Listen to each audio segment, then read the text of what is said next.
मेरे 4 बेटों में से अगर एक भी तुम्हारे जैसा होता तो पूरा हिंदुस्तान मुगल सल्तनत का हिस्सा बन जाता। यह बात औरंगजेब ने संभाजी महाराज के लिए कही थी। संभाजी महाराज शिवाजी महाराज के सबसे बड़े पुत्र थे। संभाजी का जन्म 14 मई 1657 को पुरंदर के किले में हुआ था। शिवाजी महाराज को संभाजी राजे से अपार प्रेम था।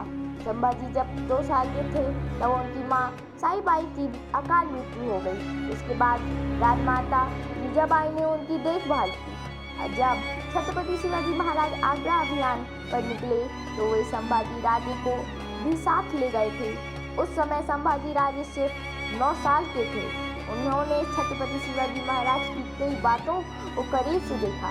शिवाजी महाराज के आगरा छोड़ने के बाद उन्होंने संभाजी महाराज को मथुरा में रखा।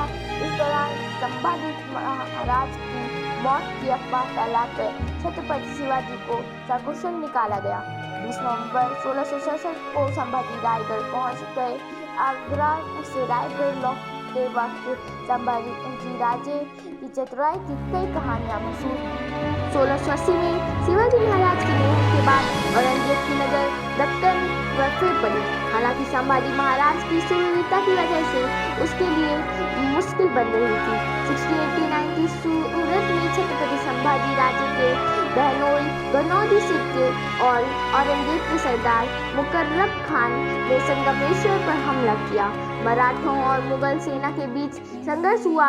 मराठों की शक्ति कम हो गई। मराठा योद्धा अचानक हुए दुश्मन के हमले का प्रतिकार नहीं कर सके। मुगल सेना संभाजी महाराज को जीवित पकड़ने में कामयाब रही। संभाजी महाराज के कवि कलश को औरंगजेब के पास पेश करने से पहले बहादुरगढ़ ले जाया। औरंगजेब ने शर्त रखी कि संभाजी राजे धर्म परिवर्तन कर लें तो उनकी जान बच दी जाएगी। हालांकि संभाजी राजे ने ये शर्त मानने से साफ इनकार कर दिया। 40 दिन तक औरंगजेब के अंतहीन अत्याचारों के बाद 11 मार्च 1689 को फाल्गुन अमावस्या के दिन संभाजी महाराज की मृत्यु हो गई। असहनीय यातना सहते हुए भी संभाजी राजे ने स्वराज और धर्म के प्रति अपनी निष्ठा नहीं छोड़ी। आज की बस इतनी। फिर मिलेंगे हमारी नेक्स्ट वीडियो पर।